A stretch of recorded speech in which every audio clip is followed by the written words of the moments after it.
ದೇವರ ಪರಿಶುದ್ಧವಾದ ನಾಮಕ್ಕೆ ಸ್ತೋತ್ರವಾಗಲಿ. ಈ ದಿನದ ದೇವರ ವಾಕ್ಯ ಇಬ್ರಿಯ 7ನೇ ಅಧ್ಯಾಯ 7ನೆಯ ವಚನ.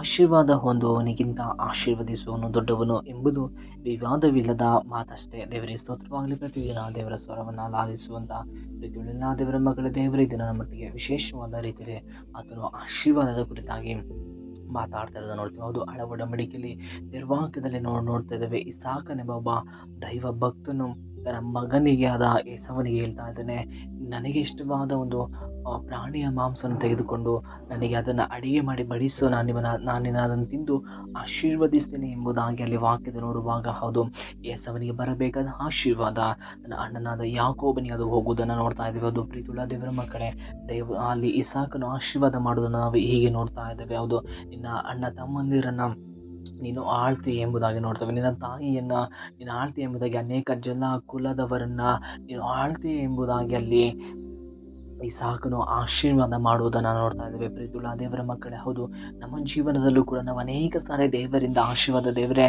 ನನಗೆ ಈ ಆಶೀರ್ವಾದ ಬೇಕು, ಏಸಪ್ಪ ನನಗೆ ಆಶೀರ್ವಾದ ಬೇಕು ಎಂಬುದಾಗಿ, ಹೌದು ಪ್ರೀತಿಯುಳ್ಳ ದೇವರ ಮಕ್ಕಳೇ, ನಾವು ಆಶೀರ್ವಾದ ಹೊಂದುವುದು ಮೊದಲನಾಗಿ ನಾವು ಮಾಡಬೇಕಾದ ಒಂದು ಕಾರ್ಯ, ಅನೇಕ ಜನರನ್ನು ನಾವು ಆಶೀರ್ವಾದ ಮಾಡಬೇಕಾಗಿದೆ. ಹೌದು, ನಾವು ಮಾಡುವಂಥ ಆಶೀರ್ವಾದಗಳು ಅದು ಬಿದ್ದು ಹೋಗುವಂಥದ್ದಾಗಿರುವುದಿಲ್ಲ. ಬದಲಾಗಿ ನಾವು ಮಾಡಿದಂಥ ಒಂದೊಂದು ಆಶೀರ್ವಾದಗಳು ಕೂಡ ಪ್ರತಿಯೊಬ್ಬರ ಜೀವಿತದಲ್ಲಿ ಅದು ನೆರವೇರುವಂಥದ್ದಾಗಿದೆ. ಹೌದು, ನಾವು ವಾಕ್ಯ ನೋಡುವ ಪ್ರಕಾರವಾಗಿ ಇಸಾಕನು ಮಾಡಿದಂಥ ಆಶೀರ್ವಾದ ಅದು ಯಾಕೋಬನಿಗೆ ಹೋಗ್ತಾ ಇದೆ. ಹೌದು, ಆ ಮಾಡಿದಂಥ ಆಶೀರ್ವಾದ ಅದು ಬಿದ್ದು ಹೋಗ್ತಾ ಇಲ್ಲ, ಬದಲಾಗಿ ಯಾಕೋಬನ ಜೀವಿತದಲ್ಲಿ ಆ ಆಶೀರ್ವಾದಗಳು ನೆರವೇರ್ತದೆ. ಅದೇ ಪ್ರಕಾರವಾಗಿ ನಮ್ಮ ಜೀವನದಲ್ಲೂ ಕೂಡ ನಾವು ಮತ್ತೊಬ್ಬರಿಗೆ ಆಶೀರ್ವಾದಗಳನ್ನು ಮಾಡುವಾಗ ಆ ಆಶೀರ್ವಾದಗಳು ಅವನ ಜೀವನದಲ್ಲಿ ಅದು ನೆರವೇರುವಂಥ ವಾಕ್ಯಗಳಾಗಿರ್ತದೆ. ಹೌದು, ನೆರವೇರುವಂಥ ಮಾತುಗಳಾಗ್ತದೆ.